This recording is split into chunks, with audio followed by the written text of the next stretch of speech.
Hello and welcome to Pemberley and Beyond, a podcast where we dive into the tropes of the ever-expanding world of Jane Austen fanfiction, also affectionately known as JAFF. Why the tropes? Well, they're what keep me coming back for more. In a universe where Mr. Collins can be a vile brute of a husband, or Charlotte Lucas a lesbian, the tropes are like familiar landmarks in an uncharted world. Recognisable shapes that help us navigate even the boldest reimaginings and keep them grounded in something familiar. It's that tension between familiarity and the thrill of unexpected terrain that makes JAFF endlessly addictive and full of discovery. Hi, I'm Kat, an Austen enthusiast, longtime JAFF reader, and possibly the ersatz English version of Austenland's Jane Hayes. Welcome to our second episode of Pemberley and Beyond. From the bottom of my heart, thank you to my 2 subscribers for clicking the follow button on Spotify. Your loyalty makes Captain Wentworth's appear wanting. It's early days here at Pemberley and Beyond, but every play, every follow encourages me to improve this podcast for you. So once again, thank you. If you haven't yet clicked to follow, please consider doing so, whether you're a fellow JAFF lover, love a good trope, or just like the idea of supporting a newbie to the podcast realm. In this episode, we're entering the world of Regency literary salons and, over a warming cup of coffee, breaking open a copy of The Unlikely Pursuit of Mary Bennet by Lindz McLeod. Published at the end of April 2025, this novel begins at Mr. Collins's death and follows the recently widowed Charlotte Collins as she picks up the pieces of her life with the help of her dearest friend Lizzie Darcy's younger sister, Miss Mary Bennet. Here is the blurb, so cue the blurb music. Every romance deserves its own theme song.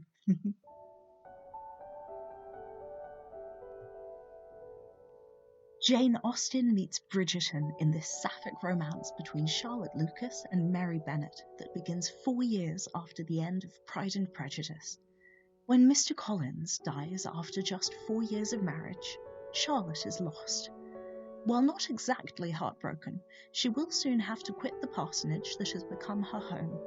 In desperate need of support, she writes to her best friend Lizzie. Unable to leave Pemberley, Lizzie sends her sister Mary Bennet in her stead. To Charlotte's surprise, Mary Bennet is nothing like she remembers. Mary's discovery of academia and her interest in botany, as well as getting out from under her mother's thumb, have caused her to flourish. Before long, Charlotte is enraptured, and with each stolen glance and whispered secret, their friendship quickly blossoms into something achingly real. But when her time at the parsonage begins to dwindle and a potential suitor appears, Charlotte must make a choice: the safety and security of another husband, or a passionate life with Mary outside the confines of the ton's expectations. So, now that you're hopefully as tantalized as I was by the blurb, let's talk tropes, because this woman-loving woman novel has some incredibly juicy takes on several of them, and as ever, I have opinions on all of them. We're kicking off with trope number 1, which is a perennial favourite of almost every genre, that of the wallflower stepping into the sun. In The Unlikely Pursuit of Mary Bennet, we're treated not with 1, but 2 wallflowers, plucked from the dimmest corners of Meryton's assembly rooms and pinned firmly in place under the lavender spotlight of MacLeod's pen. The essence of this trope is deceptively simple. Take a character with scarcely a handful of lines in the original, preferably one who was used as a foil for the heroine, draw them out from the shadows of the narrative, and give them the breadth of the novel to unfurl themselves. Done well, it's revelatory, allowing for readings and interpretations of characters that could not have been written about at the time, at least not without an obscenity trial and the work being seized and destroyed. Here MacLeod adds a neat twist. Our principal overlooked heroine is not, in fact, the titular Mary Bennet, aka Austen's famously moralizing middle sister, but rather Charlotte Collins, née Lucas, whose marriage of practicality has always kept her out of the romance spotlight. She's inspired more debates as to whether she was asexual or lesbian than almost any other character in Pride and Prejudice, apart from, perhaps, Caroline Bingley. In Austen's text, Charlotte Lucas is pragmatism personified. At the positively Methuselan age of 27, and with limited prospects, she accepts Mr. Collins's proposal with the desperation of one who would do anything to secure a future where she has some agency over her life. We see her only once thereafter, when Lizzie visits her and Mr. Collins, and Lizzie is more relieved than ever to have rejected his proposal. Mary Bennet, on the other hand, serves largely as a moral counterpoint to her livelier sisters. Earnest, instead of enrapturing at the pianoforte, fond of improving quotations, though entirely at a loss when archly asked for her own opinion by her father. She is firmly relegated to the periphery, lacking an independent voice and deferring to those she considers her intellectual superiors, such as Fordyce with his unutterably dull sermons. McLeod upends these quiet relegations. Charlotte emerges here not as a resigned matron, but as a woman at a crossroads, forced by widowhood to reconsider the terms of her life. Mary, far from the moralizing wallflower of Longbourn, has been transformed by scholarship, a little travel, and the intoxicating freedom of self-direction. By drawing these two into each other's orbit, McLeod turns Austen's background figures into a compelling study of self-discovery, sapphic desire, and the defiance of societal expectations. Now, on the subject of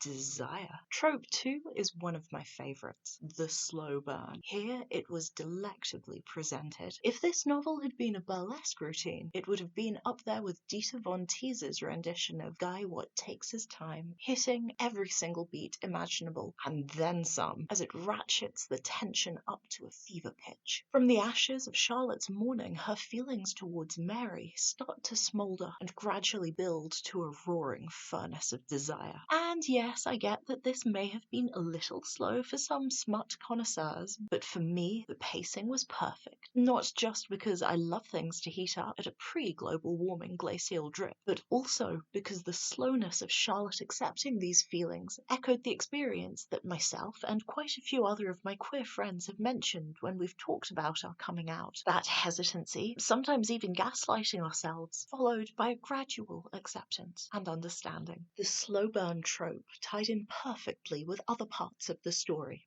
such as Charlotte starting out by reading Barton's diary through the straight lens. When her eyes are opened to the fact that she is not alone in having romantic, nay, straight-up raunchy feelings towards those of the same sex, her reading of the diary changes. She sees what has literally been before her the entire time. This loops back into queer readings of Jane Austen and the authors of other classics. What are we as readers missing just because we're squinting at the text through a determinedly straight lens? And now for trope 3, which I've left till last, as it is brilliant, that of the author as academic. Dorothy L. Sayers raised this trope to an art during her Golden Age detective series. Her novels slipped in crash courses for the reader in everything from advertising to campanology via oil painting. Of course, crash courses that led to the reader deducing crucial clues along the way in the story. The fact that the solution to the murder in 5 Red Herrings basically hangs on the contents of a character's painting kit was almost too neat, but gave me an ego boost of approximately 40%. But I digress. In the unlikely pursuit of Mary Bennet, McLeod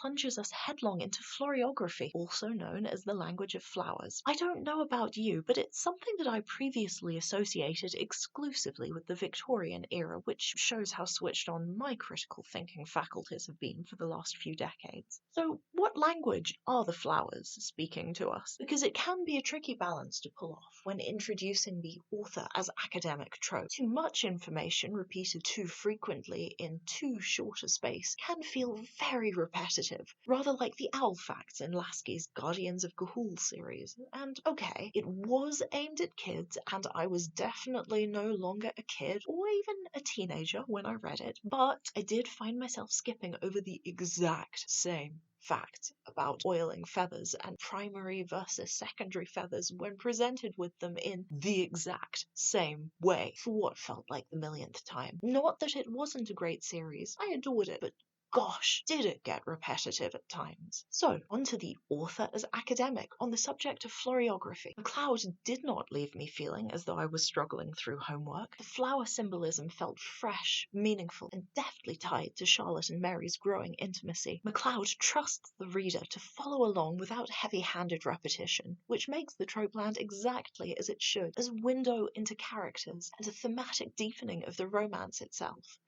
No spoilers here, but overall it did make me tear up a few times. In short, between overlooked heroines stepping into the sun, the tantalizing ache of a slow burn, and surprisingly moving lessons in the language of flowers, the unlikely pursuit of Mary Bennet gives us something Austen herself would never, could never have published, but which feels like a natural extension of her world. It's as though McLeod has taken the neglected corners of Pride and Prejudice and dusted them off with lavender, roses, and violets. Oh God, always violets. Only to reveal a love story hiding there all along. With that, let's step beyond Pemberley and into this month's companion read. To my mind, this is like a wine and cheese pairing, only for tropes. Every episode, I take one prominent trope from the main fanfiction book and recommend a second novel, one not set in the Austen-verse, which contains the same trope but done differently. Magic, am I right? And as there is an element of trope sorcery in pairing these papery delectations, I've decided to call them my Hocus Tropus recommendations. Yes, I am aware that's terrible. No, I'm not sorry, and yes, I will keep using it. After a lot of thinking, I've decided to recommend a novel that leans heavily into the wallflower to wizard trope, and in this case, I mean it quite literally,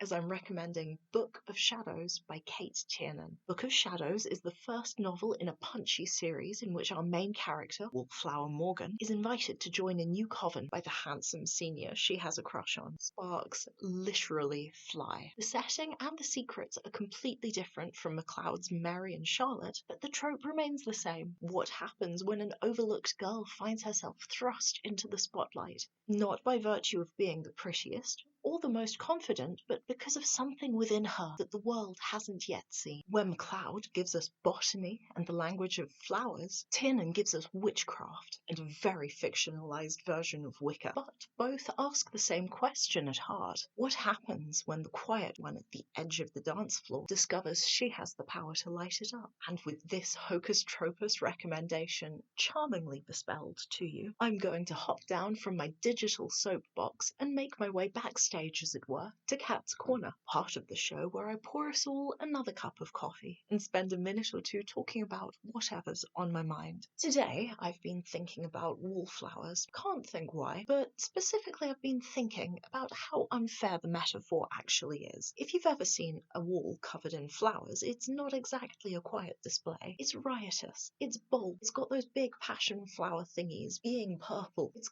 climbing into the guttering, it's weakening the brickwork, attracting enough insects in summer to make the whole thing gently vibrate with movement, and given half the chance, it will upset the neighbour's satellite dish, so hardly invisible. Perhaps the real trick is not that our so-called wallflowers need rescuing from obscurity, but that we as readers need to train our eyes properly. And isn't that what the best fiction does? It makes us look twice at the figures we thought we knew, and suddenly, whether through botany, witchcraft, or sapphic romance, they're blazing technicolor across the page, which for a supposed wallflower is a marvellous form of revenge. If you've got this far, thank you so much for taking the time to join me today.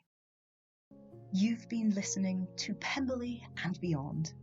If you enjoyed today's episode, feel free to tell a friend, share it with your book club, or whisper about it mysteriously behind a fan at your next ball.